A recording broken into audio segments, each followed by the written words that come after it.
Welcome back. In this video, we're going to look at turf sprinkler design. So there's several design steps when you design a golf course or football field or home sprinkler system. You need to first collect the site information, which would include the water source, the evapotranspiration rate, a map, which could be drawn by the homeowner or could be drawn by the irrigation designer, the pressure of the water source, any obstacles like trees, the soil type, which would determine the application rate, maximum application rate, and the time when you can water. For example, a lot of parks, the watering time is from 10 p.m. to 6 a.m. when nobody's at the park. Second, you need to determine which sprinkler you're going to use and where you're going to place them. And that's dependent on the geometry of the yard. For example, if it's a small homeowner's yard, you might use spray heads. Golf course, you'd use golf course sprinklers. And in between, you might use in between sprinklers. So you need to determine the spacing and the flow rate of the sprinklers. Next, you need to design the pipe, and that would include laying out the zones, which is constrained by the maximum gallons per minute in the water source. And then you're going to lay out the laterals, the mains, the valves, and then determine the irrigation schedule depending on the application rate and the ET. Finally, you prepare for bidding and installation. So you develop a parts list and you prepare a design for contractor bids. So here's a typical non-uniform turf area that's a little bit challenging to determine where the sprinklers are going to go. But you can see that 100 feet is sort of a typical dimension here. So we're going to go with 50-foot sprinklers, 50-foot radius sprinklers. Here's the water source right here. So just some of the site information, the maximum soil infiltration rate is 0.5 inches an hour. Total available water between irrigations is 2 inches. Pressure at the water source is 80 psi. Minimum sprinkler pressure is 50 psi. And that's just dependent on the manufacturer's recommendation. You always design an irrigation system for the maximum ET in the middle of the summer, and you assume that the user can just irrigate less frequently when there's less need. In this case, there's 8 hours available for water application. So our zones, if we have like 5 zones, we couldn't irrigate each one more than maybe 1.3 hours and exceed that 8 hours. So you can't have too many zones in the allowable irrigation interval. Maximum system flow rate is 35 gallons a minute. And then here are the average night atmospheric conditions for this design.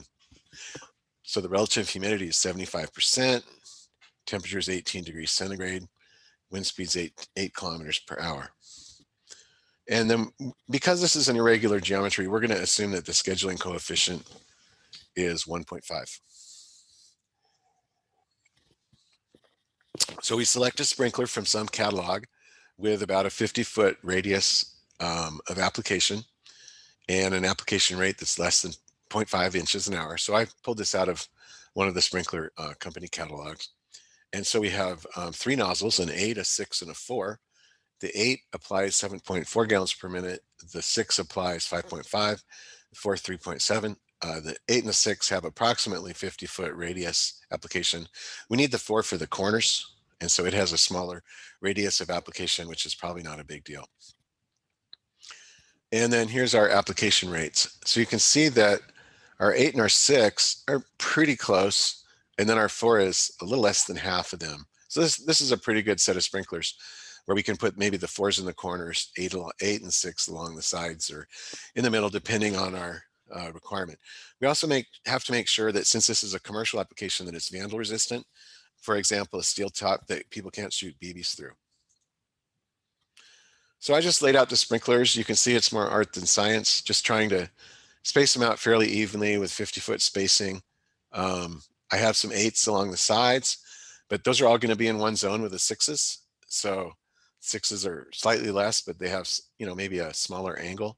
Here you can see I have 8s and 4s in the corners. Then I might have these grouped in one zone, and this 8 covers more than these 6s. So I can group those together.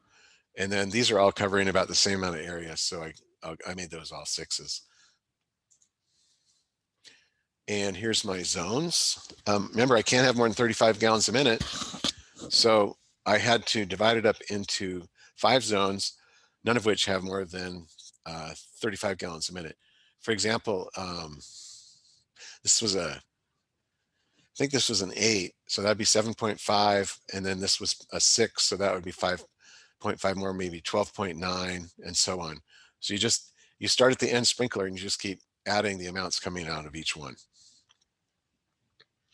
Also, I have a solenoid valve, pressure regulator. You need a pressure regulator because the city water pressure might vary, and if it goes up, your sprinkler application rates are going to go up, and that's going to ruin your timing, because if the application rate's higher and your timing is the same, then you're going to apply more water than you wanted to. And also I have a backflow preventer. So in a city water system, you need a double check valve. And then I have my solenoid valves distributed throughout the field. I also have a master valve. And so whenever one of these valves turns on, the master valve turns on.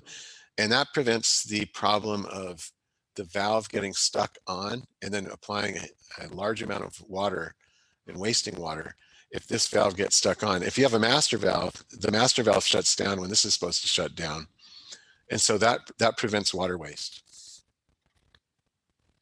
So let's just look at these zones a little more. So I have this zone going along here, starting with this solenoid valve, this solenoid valve feeding 2 ways. And you want to split your zones as often as possible, because then you don't have as much friction loss in any one direction. And then I have my valves out of the property or along the side. For example, you don't want valve boxes in the middle of a field, because people playing on the field might trip on them or something. So you want to keep all your valve boxes at the edge of the field. And so I'm feeding this central zone with this solenoid valve. Then I'm running the main line all the way down to here, and then feeding this zone with this valve and this zone with this valve. Okay, so for the pipe system design, I have extensive instructions on how to install irrigation systems in Chapter 7, but I've already mentioned backflow prevention, pressure regulator, solenoid valve. Usually you don't see water hammer prevention in turf irrigation systems, at least the small ones, but you may need air vents or pressure relief valves in the system somewhere. Typically, people might install the turf irrigation systems with pipes 30 centimeters below the surface in an area that doesn't freeze. This swing joints make it very nice, very easy to install sprinklers in the right location and at the right height. So these are just joints that spin, and so it just gives you flexibility in where you put your pipes, because your sprinkler doesn't have to be right over the top of the pipe. And also when you step on the sprinkler, you don't break the pipeline if you have this swing joint. And then the last criteria is that lateral pressure loss should not exceed 20%. Typically, you don't approach that value with at least small turf irrigation systems, especially if the price of water is high, because then you'll have varied flow.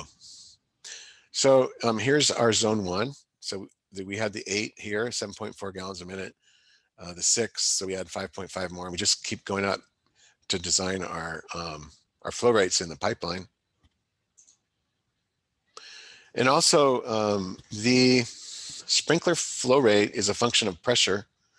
So we can develop an equation for the flow Q as a function of K times H, which is the pressure, to an exponent. The exponent in sprinklers is always 0.5. So we have these known flows and pressures in the catalog, and we can then find the K value from that. And then once we find the K value, then we can say Q equals KH to the X in our spreadsheet or our calculation.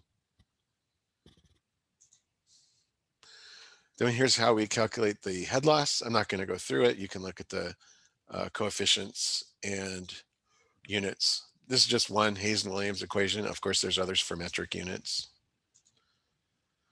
And now we're going to use the pipe calculation worksheet to design our pipe system for zone 1. So we're using the same spreadsheet that we were using before, but these are just sheets to the right. And in this case, we're using US or imperial units. And we also have a metric sheet. So here is my spreadsheet. And what this does is it allows you to pick a pipe size, any pipe size, any class pipe or schedule pipe.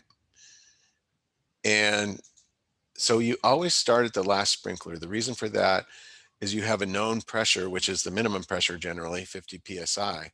So we just assume the end pressure is 50 PSI. There's no slope on the pipeline. There's 5 sprinklers. If we said 6, it would just fill in another row. And the C value, the roughness coefficient, is 140. And you can see I put my K values for my 4, 6, and 8 nozzles over here. So this is what will enable us to calculate the sprinkler flow rate as a function of pressure or head. And here's the head in feet, and here's the head in PSI. And this is the pipe flow. So remember those numbers probably. Okay. So we had in this sprinkler,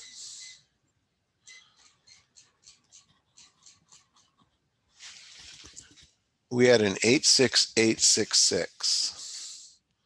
So the end sprinkler was an 8, and then we had a 6 in the corner, and then we have an 8, and then we have 2 6s. Okay, those numbers look a little more familiar. Distance between sprinklers, we had 60 out to the last one, 60 feet. Then we have 50, 50,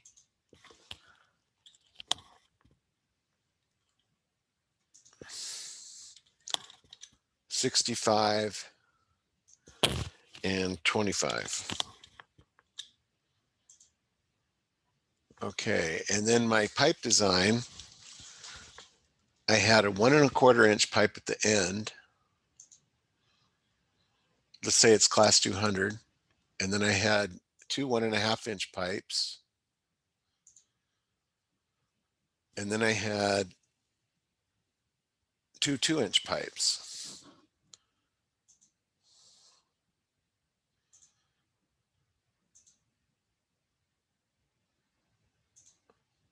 So this calculates, this is the inside diameter ID. And all of that is from this catalog where I have all the pipes and their inside diameters and so on for the different classes. Okay, so this is our flow rates, our head. You can see that we lose about 3 feet of pressure, or a little over 1 PSI. Actually, we lose less than 3 feet of pressure. So we lose less than a PSI of pressure along the pipeline. However, let's look at if we used all 1 1/4 inch pipe.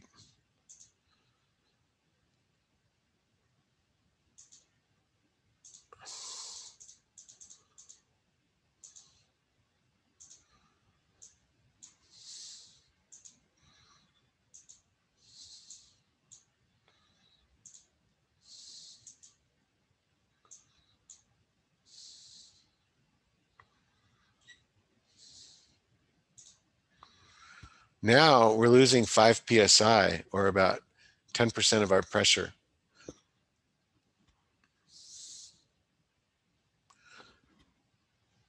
Let's try 1 inch pipe.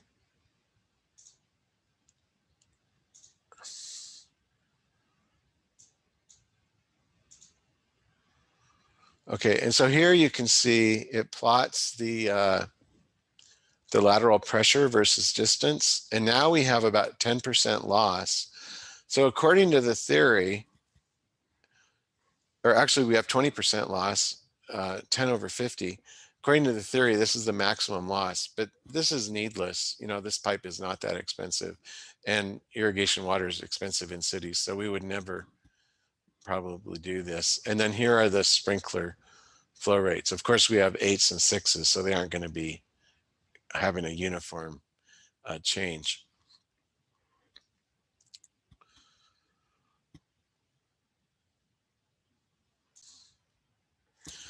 All right, back to our spreadsheet or our PowerPoint. Okay, so here's just the calculations for zone 5. And notice we only have to have 3 sprinklers there because in any one direction, the maximum is 3. So this is the pipe IDs. We have 1.5, 1.78, 1.78. So that would be 1.5. And I suppose 2, I'm not sure. Maybe that's 2-inch schedule 40. No, it's 1.25, 1.5, 1.5. Okay. So then we calculate our total pressure loss in the system. We start at 50 psi, and then we have a safety factor. Things wear out, pipes degrade, so you always want to have a safety factor in your design, so a little extra pressure. And we're going to use zone 5 because that was our farthest zone from the water source. So that's going to be our worst case. And I didn't show it, but we had a mainline friction loss from one end to the other of 1.1 psi. Our zone 5 friction loss was 0.7. We had 2 solenoid valves, the master valve and the other valve, so the total 7.2 psi pressure loss. Pressure regulator 6 psi, and pressure vacuum breaker 5 psi. So our pressure at the city is 74, but we said that the city water pressure was 80 at least, so we're okay here. Okay, let's look at a few other designs. A large turf area, such as a football field or a golf course, will use large sprinklers, and those sprinklers might have the valve in the head. And the advantage of that is you can have one lateral, but you can turn on individual sprinklers. So you don't have to have a huge pipe size to supply all these at once. So that's a preferable design in a large turf area. And I didn't show before, but here would be the calculated watering time. So I said the ET requirement in this problem is 0.35 inches per day, and the application rate is 0.59 inches per hour. So you just divide one by the other and you get 0.6 hours of application per day. And then the other extreme is a small yard, and those would use the spray heads. Typically those are 15 feet apart, and it's just easier to use all 1-inch pipe in a yard. It is true that you could use 3/4-inch pipe, you know, out here, but the cost of going back to the hardware store and getting extra fittings is way more than just spending a little bit more on all 1-inch pipe. The maximum flow rate for the sprinkler system is going to be 10 gallons a minute. Generally, homes have a 5/8 inch water meter, and that will not flow more than 10 gallons per minute. So in this case, we have a full circle, 4 gallons per minute, half circle, 2 gallons per minute, and quarter circle, 1 gallons per minute. And so we can mix them on the same zone. So you can see that if we put all these on this one zone, we have 1 plus 2 is 3, 4, 5, 6, 10. Actually, I have 12. So I went a little over the 10 gallons per minute max. And then on this zone, I don't have very many sprinklers, but it would be kind of complicated to try to use this zone to supply any of these, but maybe that's what you would decide to do. We'll see you next time.